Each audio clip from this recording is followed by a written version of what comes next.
कि एनसीटी को अधिकार है एलिजिबिलिटी तय करने का, लेकिन ड्यू प्रोसेस फॉलो नहीं किया गया। और बीएड को मान्यता देने का क्या लॉजिक है ये भी एक्सप्लेन नहीं किया गया। 24 के बदले 14 सितंबर कोई परीक्षा हो सकती है, लेकिन विधि सम्मत हो, ऐसा नहीं हो कि कानूनी पेचीदगियों में ये बहाली लटक जाए और आगे कुछ हो ही नहीं। साफ साफ सुप्रीम कोर्ट ने कहा है कि केंद्र सरकार ने प्रक्रिया का पालन नहीं किया, एनसीटी ने प्रक्रिया का पालन नहीं किया और उसी को आधार बना करके रद्द कर दिया गया। और मैं आपको बताना चाहूंगा कि हाई कोर्ट में पहले से 2021 से डीएलएड वर्सेस बीएड का केस पेंडिंग है बिहार में। सरकार को चाहिए कि त्वरित बैठक करके कानूनविदों से सलाह ले, अपने पदाधिकारियों से सलाह नहीं ले। इनके पदाधिकारी तो गुमराह करके मामले को पेचीदा बना देते हैं, उलझा देते हैं। छात्रों के रातों की नींद उड़ी हुई है, परेशान हैं, दिन रात फोन कर रहे हैं, दर्जनों ग्रुप्स में उनके रोज मैसेज आ रहे हैं, उनके कमेंट्स आ रहे हैं फेसबुक पर, ट्विटर पे कि अब हमारा क्या होगा। 1 to 5 में उनका भविष्य अंधकार में हो गया है और ये सरासर सरकार की लापरवाही है। ना तो पहले से इनको कुछ बताया गया और ना ही सुप्रीम कोर्ट में पक्ष रखने गया। मुझे इस बात का डर है कहीं हाई कोर्ट भी सुप्रीम कोर्ट के आलोक में 2022 की बहाली के संबंध में भी कोई आदेश नहीं देते। सुप्रीम कोर्ट ने बीच में एक विंडो ओपन किया था कि जिनको भी इस याचिका में अपना संलग्न करवाना है वो आकर के इसमें जुड़ सकते हैं। लेकिन यहाँ के पदाधिकारियों और सरकार की देखिए लापरवाही देखिए कि इन्होंने छात्रों के भविष्य के बारे में कुछ नहीं सोचा और चुपचाप आंख मूंद करके मनमाने ढंग से अपना काम करती रही, बहाली निकालती रही। सरकार का कोई फैसला अनरीजनेबल, इलॉजिकल या पार्टीशन टाइप का हो, किसी एक पक्ष की ओर विशेष झुका हुआ हो, दूसरे पक्ष की अनदेखी कर रहा हो, तब इन कंडीशंस में कोर्ट हस्तक्षेप कर सकता है। मंत्रालय से एक नोट प्राप्त हुआ एनसीटी को कि बीएड अभ्यर्थियों को भी योग्य करार दे दिया जाए और नोटिफिकेशन जारी कर दिया एनसीटी ने उसी नोट के आधार पर। नमस्कार, आप देख रहे हैं द बिहार टॉप, मैं हूं आदेशपुरी। सुप्रीम कोर्ट का फैसला प्राथमिक विद्यालयों के लिए आया, जिसमें यह कहा गया कि बीएड डिग्रीधारी इसके योग्य नहीं है। प्राथमिक विद्यालयों में पढ़ाने के लिए डीएलएड डिग्रीधारी ही योग्य हैं और इसके बाद से बिहार में चल रही शिक्षक भर्ती प्रक्रिया पर एक बहुत बड़ा प्रश्न चिन्ह लग गया है। भले ही सरकार अभी तक कुछ नहीं बोली हो, लेकिन जितने भी कानून के जानकार हैं उनका कहना है कि अब परीक्षा प्रक्रिया जो है वो पूरी तरह से भंवर में फंस गई है। हमारे साथ हैं हमारे टीईटी शिक्षक संघ के प्रदेश अध्यक्ष अमित विक्रम जी। शिक्षक हैं, शिक्षक नेता भी हैं, कई वर्षों से आप शिक्षक का जो मुद्दा जो है वो हाई कोर्ट में रखते रहे हैं। इनसे ही हम बात करेंगे कि आखिर इस फैसले का क्या असर पड़ने वाला है। अमित विक्रम जी, क्या असर पड़ेगा इस सुप्रीम कोर्ट के इस फैसले का? बीएड उत्तीर्ण अभ्यर्थियों के लिए बहुत बुरा असर पड़ेगा, क्योंकि सुप्रीम कोर्ट ने जो नोटिफिकेशन में अमेंडमेंट हुआ था एनसीटी के द्वारा उसको सिरे से अनरीजनेबल और इलॉजिकल बताते हुए खारिज कर दिया। ये तक कहा कि अमेंडमेंट करने के लिए, संशोधन करने के लिए ड्यू प्रोसेस फॉलो नहीं किया गया। उस याचिका की सुनवाई का जो जजमेंट है उसमें Brijmohan versus government of India एक केस है जिसमें ये ले डाउन किया गया है कि एग्जीक्यूटिव का पॉलिसी का जो फैसला है किस आधार पे कोर्ट उसमें इंटरफेयर कर सकती है। तो उसमें बताया गया है कि अगर सरकार का कोई फैसला अनरीजनेबल, इलॉजिकल या पार्टीशन टाइप का हो, किसी एक पक्ष की ओर विशेष झुका हुआ हो, दूसरे पक्ष की अनदेखी कर रहा हो, तब इन कंडीशंस में कोर्ट हस्तक्षेप कर सकता है। और इसी को आधार बनाते हुए सुप्रीम कोर्ट ने कहा कि इस मामले में जो संशोधन किया गया उसमें ड्यू प्रोसेस नहीं फॉलो किया गया, कोई रीजनेबल का जो है कारण नहीं बताया गया। क्योंकि देखिए हुआ है क्या प्रक्रिया में कि केंद्र सरकार से एक नोट प्राप्त हुआ एनसीटी को, मंत्रालय से एक नोट प्राप्त हुआ एनसीटी को कि बीएड अभ्यर्थियों को भी योग्य करार दे दिया जाए और नोटिफिकेशन जारी कर दिया एनसीटी ने उसी नोट के आधार पर। एनसीटी के द्वारा कोई स्टडी नहीं की गई, कोई रिसर्च नहीं किया गया, कोई कमिटी बना करके रिकमेंडेशंस नहीं लिए गए। डायरेक्ट केंद्र सरकार से नोट प्राप्त हुआ, उस नोट को इन्होंने नोटिफाई कर दिया। तो यहां पे प्रक्रिया का पालन नहीं किया और ये सुप्रीम कोर्ट अपने जजमेंट में बहुत स्पष्ट कहती है कि एनसीटी को अधिकार है एलिजिबिलिटी तय करने का, लेकिन ड्यू प्रोसेस फॉलो नहीं किया गया। और बीएड को मान्यता देने का क्या लॉजिक है ये भी एक्सप्लेन नहीं किया गया। अनरीजनेबल एंड ड्यू प्रोसेस नहीं फॉलो करना। साथ ही साथ जब बहस में ये बार बार बात उठी कि बीएड जो है हायर डिग्री है, तो हायर डिग्री के संबंध में उन्होंने कहा कि अगर हायर डिग्री है तो ये 6 महीने का ब्रिज कोर्स क्यों? और अगर 6 महीने का ब्रिज कोर्स है इसका मतलब है कि दोनों इक्विवेलेंट डिग्री नहीं है। और हायर डिग्री भी नहीं है, क्योंकि दोनों का जो पढ़ाने का जो तरीका होता है वो बिल्कुल डिफरेंट है। जो 1 to 5 के बच्चों की चाइल्ड पेडागोजी होती है, चाइल्ड साइकोलॉजी होती है, टीचिंग मेथोडोलॉजी होती है, वो डिफरेंट है और हाई स्कूल का डिफरेंट है। सिमिलर मैटर उत्तर प्रदेश में बीटेक वर्सेस डिप्लोमा इंजीनियरिंग वाला भी उठा था। पॉलिटेक्निक और बीटेक वर्सेस छात्रों का भी जेई के पोस्ट के लिए विवाद उठा था, बिहार में भी उठा है। बिहार में भी जो जेई की वैकेंसी होती है उसमें डिप्लोमाधारी यानी कि पॉलिटेक्निक वाले छात्र अप्लाई करते हैं, बीटेक नहीं अप्लाई करते हैं। तो इस तरह के कई केसेस आ चुके हैं जहां पे जिसको आप हायर डिग्री बताते हैं उसको लोअर रैंक के पोस्ट के लिए वैलिड नहीं माना जाता है। और इन सब को आधार बना करके सुप्रीम कोर्ट ने बहुत ही बारीकी से और बहुत ही सटीक फैसला दिया है। इसमें अब कहीं से कोई रिव्यू और किसी मतलब लार्जर बेंच में जाके अपील करने की कोई गुंजाइश नहीं बचती है। और मेरा ये मानना है कि सरकार भी अब इस मामले को लेकर के मतलब कॉन्स्टिट्यूशनल बेंच में नहीं जाना चाहेगी, कि संवैधानिक पीठ में जाने के लिए कोई बहुत ठोस आधार नहीं है। साफ साफ सुप्रीम कोर्ट ने कहा है कि केंद्र सरकार ने प्रक्रिया का पालन नहीं किया, एनसीटी ने प्रक्रिया का पालन नहीं किया और उसी को आधार बना करके रद्द कर दिया गया है। तो इसमें अब कानूनी कोई गुंजाइश नहीं है।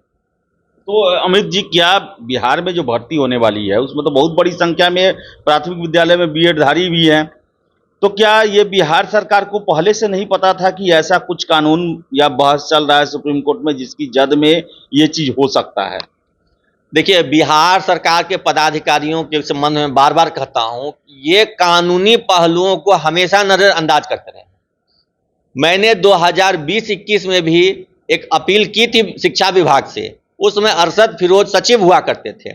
उनको हमने कहा था कि जो बहाली चल रही, जो काउंसलिंग हो रही है, उसमें डीएलएड को प्राथमिकता दीजिए और डीएलएड से जब सीट बच जाए तब आप बीएड को दे सकते हैं।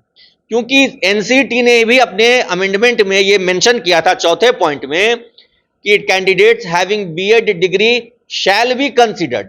शैल बी कंसिडर्ड का स्पष्ट मतलब होता है कि उन पर विचार किया जा सकता है, लेकिन किए जाने की परिस्थिति क्या होती है कि अगर जो मूल डिग्री है, जो डीएलएड है, बीटीसी है, उससे सीट नहीं भरे तब न विचार किया जाएगा।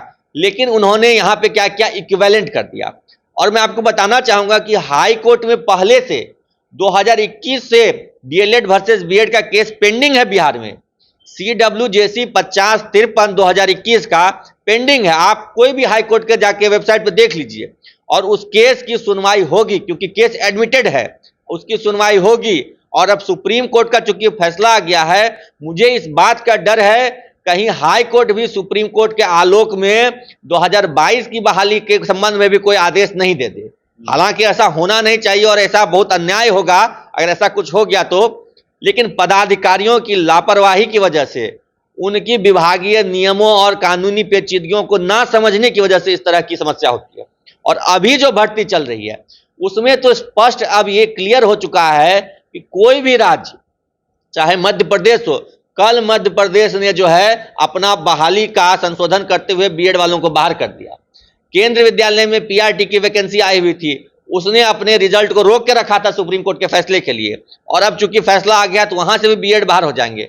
तो स्वाभाविक है कि बिहार में भी, झारखंड में भी, किसी भी राज्य में, यूपी में हो, सभी राज्यों पर सुप्रीम कोर्ट का फैसला मान्य है। और खास करके इसलिए मान्य है क्योंकि एनसीटी के गजट को ही क्वैश कर दिया गया है। ऐसा नहीं है कि राजस्थान के संदर्भ में कोई विशेष टिप्पणी या विशेष रियायत देने की बात थी।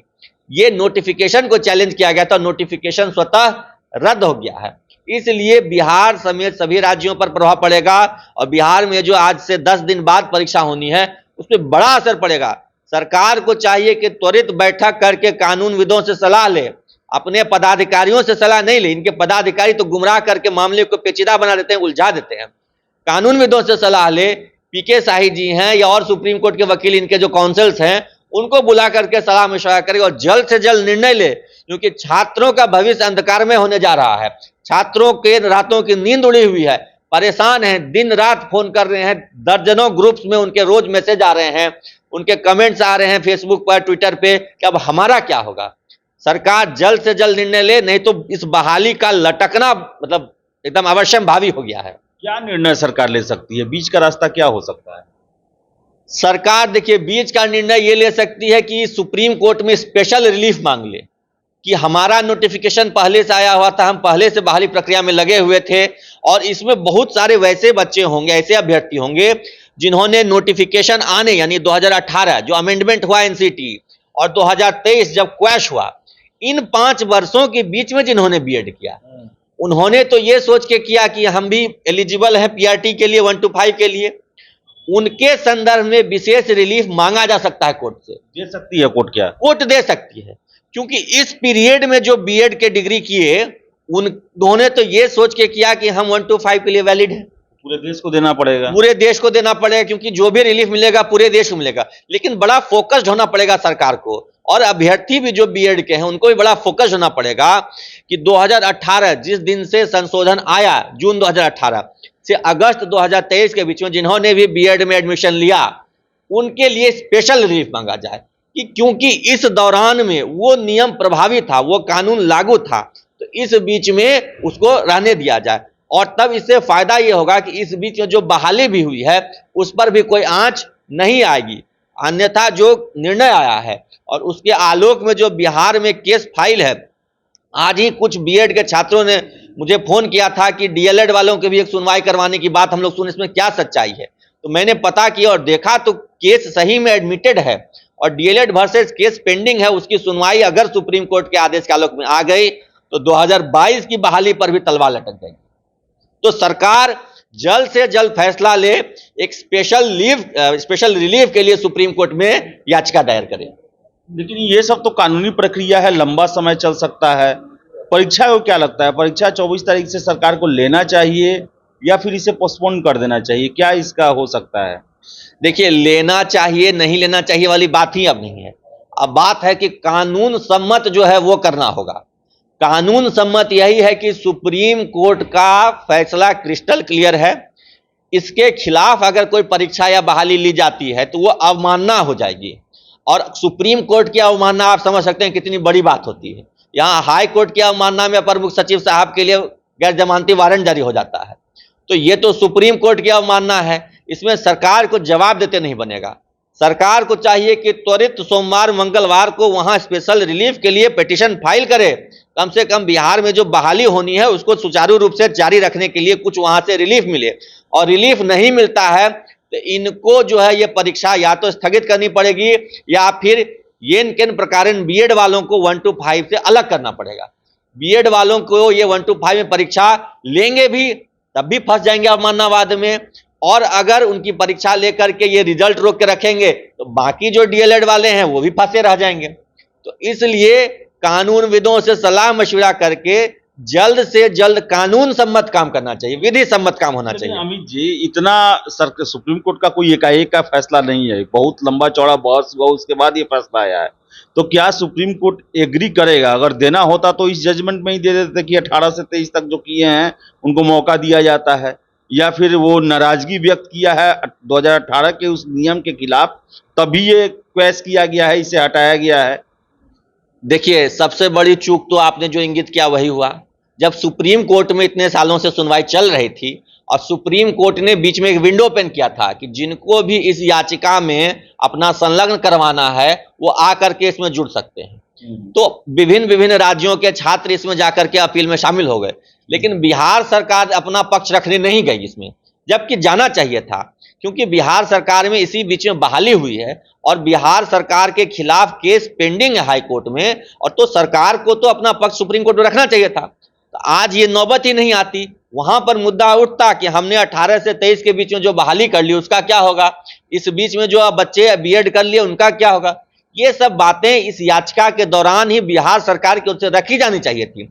लेकिन यहाँ के पदाधिकारियों और सरकार की देखिए लापरवाही देखिए कि इन्होंने छात्रों के भविष्य के बारे में कुछ नहीं सोचा और चुपचाप आंख मूंद करके मनमाने ढंग से अपना काम करती रही, बहाली निकालती रही, बहाली कराती रही, और कहीं पे कोई कंडीशनल शर्त भी नहीं लगाया। केंद्र विद्यालय की बहाली निकली, उसमें कंडीशनल था कि पीआरटी में 1 to 5 में बीएड को सुप्रीम कोर्ट के आलोक में ही निर्णय दिया जाएगा, उनका रिजल्ट जारी होगा। मध्य प्रदेश ने दिसंबर में वैकेंसी निकाली, वहां भी कंडीशन लगा हुआ था। इन्होंने जून में निकाला, 10 अप्रैल को नोटिफिकेशन मतलब नियमावली जारी की, कोई जिक्र नहीं।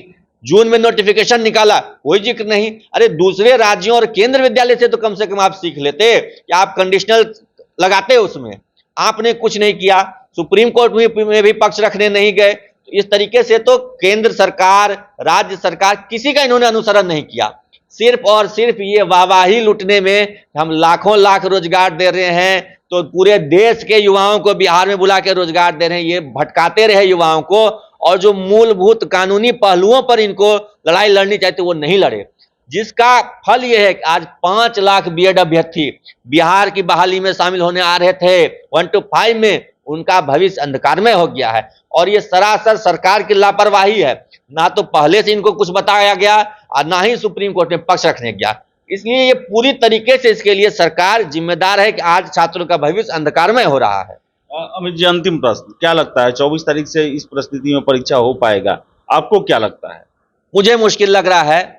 मेरा निजी मत है कि अगर परीक्षा कराने जाएंगे भी तो डीएलएड वाले अगर हाईकोर्ट चले गए अवमाननावाद सुप्रीम कोर्ट का दिखा करके, तो ये फंस जाएगी, बहाली स्टे लगा देगी कोर्ट।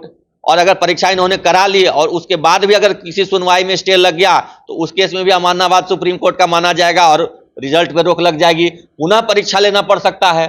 साफ तौर पे कहेगा कि नहीं, इस परीक्षा को रद्द कीजिए क्योंकि नियमों का अनदेखी हुई, तो फिर से परीक्षा लीजिए। तो इसलिए सबसे अच्छा यही होगा कि तत्काल रूप से कानून सम्मत काम करें, बीएड वाले पर एनसीटी से कंसल्टेशन लेते हुए कि एनसीटी आगे क्या कर रही है, उनसे विचार विमर्श करके एक निर्णय ले।